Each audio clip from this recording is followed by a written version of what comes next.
Darshan and ಗ್ಯಾಂಗ್ನ ನ್ಯಾಯಾಂಗ ಬಂಧನ ಅವಧಿ ನಿರೀಕ್ಷಿಸಿದಂತೆ ವಿಸ್ತರಣೆಯಾಗಿದೆ. ಸೆಪ್ಟೆಂಬರ್ 9ನೇ ತಾರೀಕಿನವರೆಗೂ ನ್ಯಾಯಾಂಗ ಬಂಧನದ ಅವಧಿಯನ್ನು ವಿಸ್ತರಣೆ ಮಾಡಿ ಬೆಂಗಳೂರಿನ 24ನೇ ಎಸಿಎಂಎಂ ಕೋರ್ಟ್ ಆದೇಶವನ್ನ ನೀಡಿದೆ. ದರ್ಶನ್ ಸೇರಿ ಎಲ್ಲ ಆರೋಪಿಗಳು ಕೂಡ ಜಡ್ಜ್ ಮುಂದೆ ಹಾಜರು. ವಿಡಿಯೋ ಕಾನ್ಫರೆನ್ಸ್ ಮುಖೇನವಾಗಿ ಜಡ್ಜ್ ಮುಂದೆ ಹಾಜರಾಗಿದ್ರು. ಅಂದ್ರೆ ನೇರವಾಗಿ ಕೋರ್ಟಿಗೆ ಹೋಗಲ್ಲ, ವಿಡಿಯೋ ಕಾನ್ಫರೆನ್ಸ್ ಮುಖೇನ ಎಲ್ಲ ಆರೋಪಿಗಳ ಹೆಸರನ್ನ ನ್ಯಾಯಾಧೀಶರು ಕೇಳ್ತಾರೆ.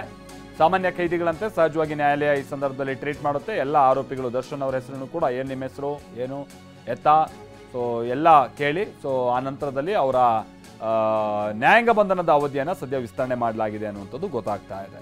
ಪೊಲೀಸರು ಇನ್ನೂ ಚಾರ್ಜ್ ಶೀಟ್ ಸಲ್ಲಿಸಿಲ್ಲ. ಈ ಕಾರಣಕ್ಕಾಗಿ ದರ್ಶನ್ ಆ್ಯಂಡ್ ಗ್ಯಾಂಗ್ ಕೂಡ ಈಗ ಬೇಲ್ಗೆ ಮುಂದಾಗಿಲ್ಲ.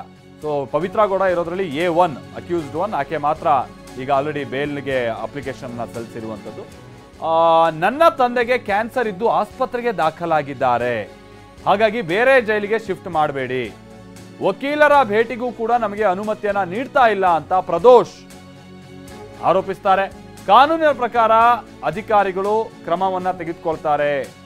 8 ಅಂಶಗಳ ಕಾರಣ ನೀಡಿ ನ್ಯಾಯಾಂಗ ಬಂಧನದ ಅವಧಿಯನ್ನು ವಿಸ್ತರಣೆಗೆ ಮನವಿಯನ್ನ ಮಾಡಿಕೊಂಡಿದ್ರು. ಅದರಂತೆ ಆಗಿದೆ ಈಗ ನ್ಯಾಯಾಂಗ. ಪ್ರದೋಷ್ ಈ ಪ್ರಕರಣಕ್ಕೆ ಸಂಬಂಧಪಟ್ಟಂಗೆ 14ನೇ ಆರೋಪಿ. ಆತನನ್ನ ಬೆಳಗಾವಿಯ ಹಿಂಡಲ್ಗಾ ಜೈಲಿಗೆ ಈಗ ಶಿಫ್ಟ್ ಮಾಡುವಂತ ನಿಟ್ಟಿನಲ್ಲಿ ನಿರ್ಧರಿಸಲಾಗಿದೆ. ಸೊ ಪ್ರದೋಷ್ ಆತ ಏನ್ ಹೇಳ್ತಾನೆ ಅಂತ ಅಂದ್ರೆ, ಯಾವುದೇ ಕಾರಣಕ್ಕೂ ನನ್ನನ್ನ ಬೆಳಗಾವಿ ಜೈಲಿಗೆ ಶಿಫ್ಟ್ ಮಾಡಬೇಡಿ, ಪಾಪ ಅವ್ರ ತಂದೆಗೆ ಕ್ಯಾನ್ಸರ್ ಇದೆಯಂತೆ, ಹಾಗಾಗಿ ಇಲ್ಲಿ ಕ್ಯಾನ್ಸರ್ಗೆ ಸಂಬಂಧಪಟ್ಟಂಗೆ ಚಿಕಿತ್ಸೆಯನ್ನ ಪಡೆದುಕೊಳ್ತಾ ಇದ್ದಾರೆ. ಇಂಥ ಟೈಮ್ನಲ್ಲಿ ನಾನು ಬೆಂಗಳೂರಿನಲ್ಲೂ ಇಲ್ಲದೆ ಹೋದ್ರೆ ಸಮಸ್ಯೆ ಆಗ್ಬಿಡುತ್ತೆ, ದಯವಿಟ್ಟು ನನ್ನನ್ನು ಶಿಫ್ಟ್ ಮಾಡಬೇಡಿ ಅನ್ನುವಂಥ ಮನವಿಯನ್ನು ಮಾಡ್ಕೊಳ್ತಾರೆ. ಕೋರ್ಟ್ ಅದಕ್ಕೇನೋ ಬಹಳ ಸಕಾರಾತ್ಮಕವಾಗಿ ಸ್ಪಂದಿಸಿದಂಥ ರೀತಿಯಾಗಿ ಕಂಡು ಬರ್ತಾ ಇಲ್ಲ. ಸೊ ಅದೆಲ್ಲ ಅಧಿಕಾರಿಗಳು ನಿರ್ಧಾರ ತೆಗೆದುಕೊಳ್ತಾರೆ ಅನ್ನುವಂಥ ರೀತಿಯಾಗಿ ಕೋರ್ಟ್ನಲ್ಲಿ ನ್ಯಾಯಾಧೀಶರು ಸೂಚನೆಯನ್ನು ಕೊಟ್ಟಿದ್ದಾರೆ ಅಂತ ಕಾಣಿಸುತ್ತೆ. ಇಲ್ಲಿ ದರ್ಶನ್ ಆ್ಯಂಡ್ ಗ್ಯಾಂಗಿಗೆ ಸಂಬಂಧಪಟ್ಟಂಗೆ ಇದೇ ಸಮಸ್ಯೆ ಆಗಿರುವಂಥದ್ದು.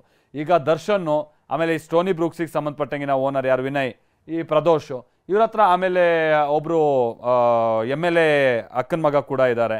ಸೊ ಈ ಥರದ ಕೆಲ ಆರೋಪಿಗಳು ಏನಿದ್ದಾರೆ, ಈ ದೀಪಕ್, ಪವನ್, ಇವ್ರುಗಳಿಗೆಲ್ಲ ಆದರೆ ದುಡ್ಡಿದೆ. ಈಗ ಉಳಿದಂಥ ಹಲವು ಆರೋಪಿಗಳಿಗೆ ಇನ್ಫ್ಲೂಯೆನ್ಸು ಇಲ್ಲ, ದುಡ್ಡು ಇಲ್ಲ.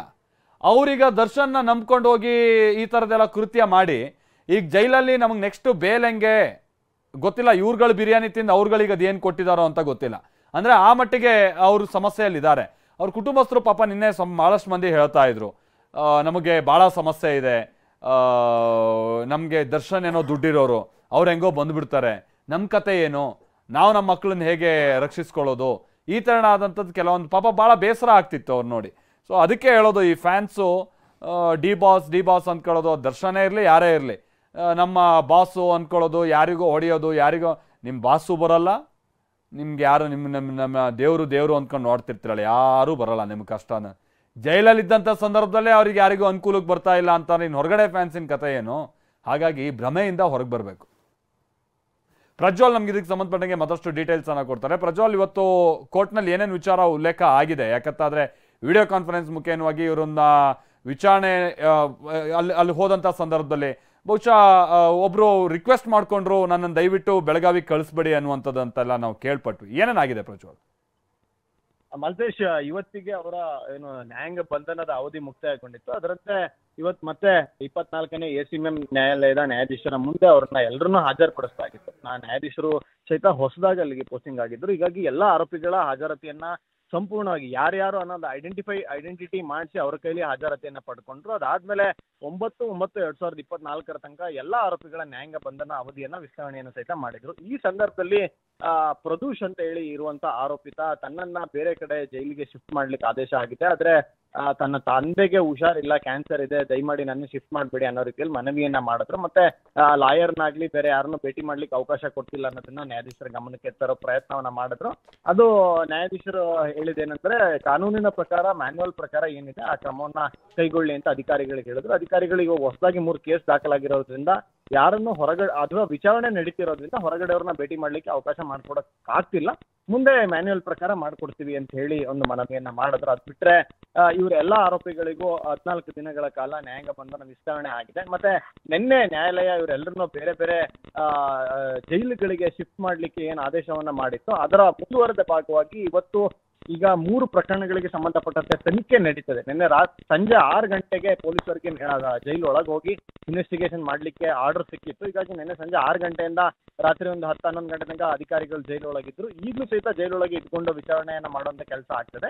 ಈ ಒಂದು ವಿಚಾರಣೆ ಮುಗಿದ ಬಳಿಕವಾಗಿ ಅವ್ರನ್ನ ಬೇರೆ ಕಡೆ ಶಿಫ್ಟ್ ಮಾಡ್ಲಿಕ್ಕೆ ಅಧಿಕಾರಿಗಳು ಪ್ಲಾನ್ ಮಾಡ್ಕೊಂಡಿದ್ದಾರೆ. ಯಾಕಂದ್ರೆ 2-3 ಜನನ ಏನ್ ವಿಚಾರಣೆ ಮಾಡ್ಕೊಳ್ಬೇಕು ಅವ್ರಗಳನ್ನ ಬೇರೆ ಕಡೆ ಶಿಫ್ಟ್ ಮಾಡಿದ್ದೇ ಆಯ್ತು ಅಂತ ಅಂದ್ರೆ ಮತ್ತೆ ವಿಚಾರಣೆಗೋಸ್ಕರ ಕರೆಸ್ಕೊಳ್ಳುವಂಥದ್ದು ಅಥವಾ ಪೊಲೀಸ್ ಅಧಿಕಾರಿಗಳಿಗೆ ಅಲ್ಲಿ ಹೋಗುವಂಥದ್ದು ಅದು ಅನಾವಶ್ಯಕವಾಗಿ ಹಿಂಸೆ ಆಗುತ್ತೆ. ಅದಕ್ಕೆ ಇಲ್ಲಿ ಒಂದು ಮುಗಿಸ್ಕೊಳ್ಳೋಣ ಅಂತೇಳಿ. ಬಟ್ ಏನಂತಂದ್ರೆ ದರ್ಶನ್ ಮಾತ್ರ ಪ್ರಮುಖವಾಗಿ ಇವರಿಗೆ ಇನ್ವೆಸ್ಟಿಗೇಷನ್ಗೆ ಅವಶ್ಯಕತೆ ಇರುವಂತದ್ದು. ಉಳಿದ ಆರೋಪಿಗಳು ಎಲ್ಲರೂ ಸಹಿತ ಏನೋ ಈಗ ದಾಖಲಾಗಿರುವಂತಹ ಕೇಸ್ಗಳಲ್ಲಿ ಆರೋಪಿತರಾಗಿಲ್ಲ. ಇದಕ್ಕೆ ಉಳಿದ ಆರೋಪಿಗಳನ್ನ ಶಿಫ್ಟ್ ಮಾಡಿ. Okay thank you Prajwal, thank you.